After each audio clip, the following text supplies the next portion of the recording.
When I was in Canada, my parents left my wife screaming in labor on the highway. Mom said, "Don't ruin my daughter's big day. She needs silence." She gave birth on the highway while they cheered for her. When I came, what I did, they never saw coming. "She was screaming, Mom! Screaming alone on a fucking highway!" "And what did you expect me to do?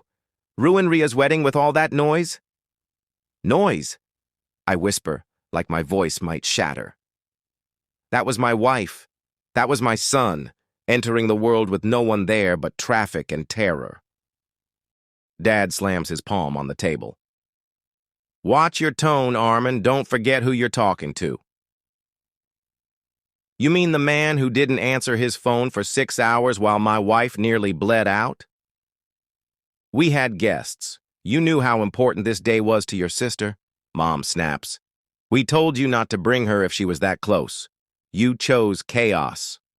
I stare at them, the whole table, dressed in post-wedding glamour like nothing happened, and my blood boils. She begged for help, and you left her, alone. Who I am. My name is Arman.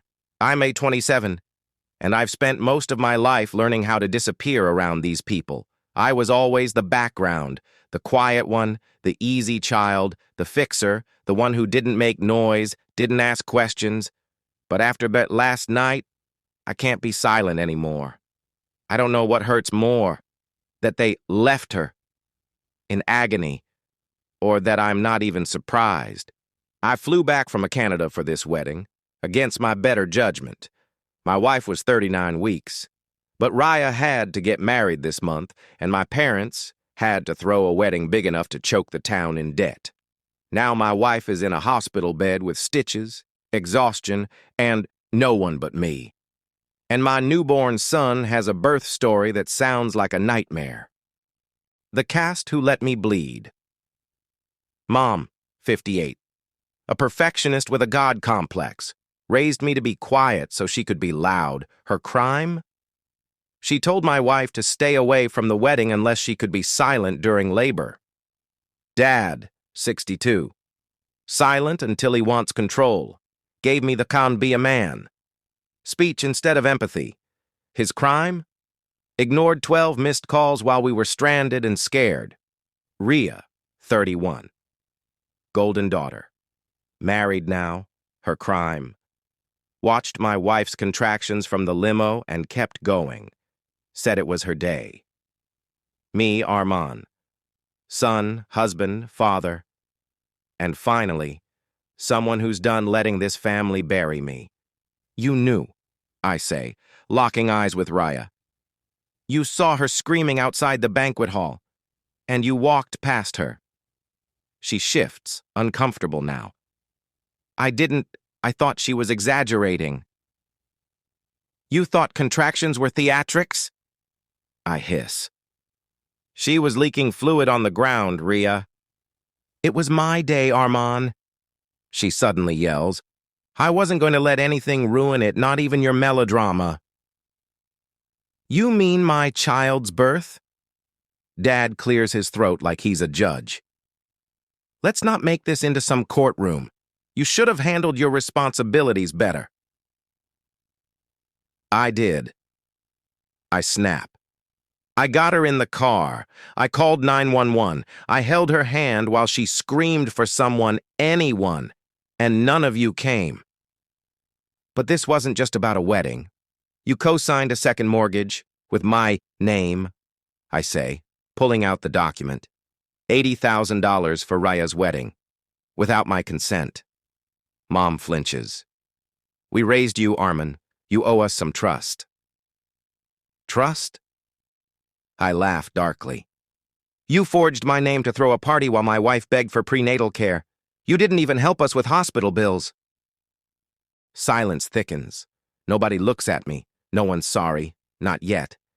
You remember when I dropped out for a semester? I ask. They nod vaguely. You all thought I was lazy. Useless. Wasting time. I was working nights at a grocery store to pay off the credit card debt You dumped on me when Dad used my student loan as collateral. They blink, confused. But I go on. You never noticed that I went hungry some weeks, that I lost weight, couldn't sleep, kept smiling like your good boy.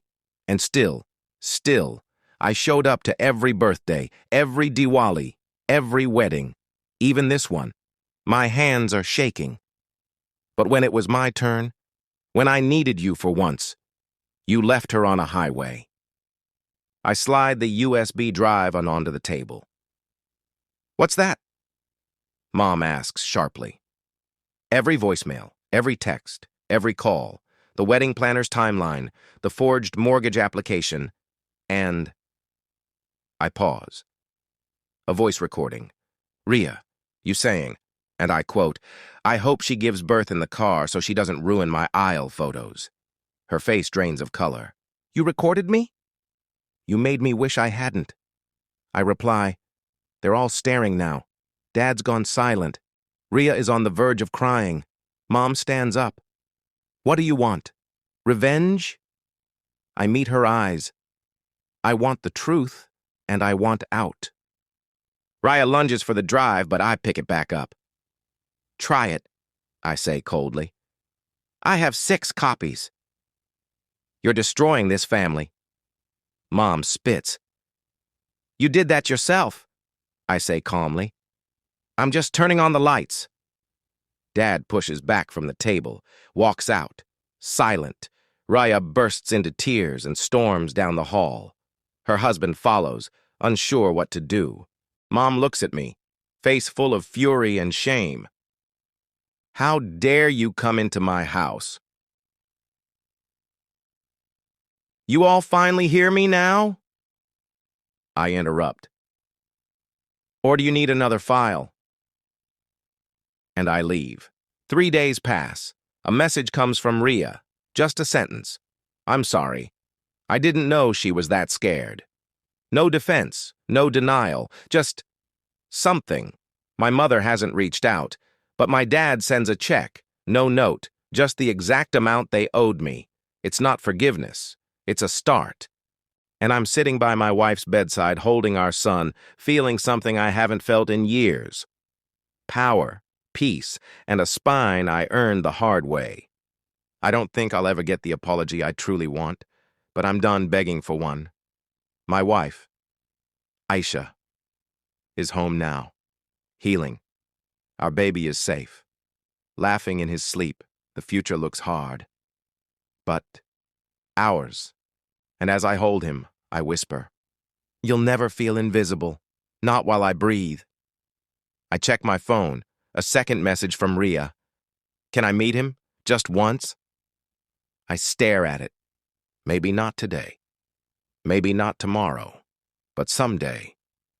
Maybe. Because some families break. And some rebuild. Slowly, honestly, with scars that never vanish. But this time, on my terms.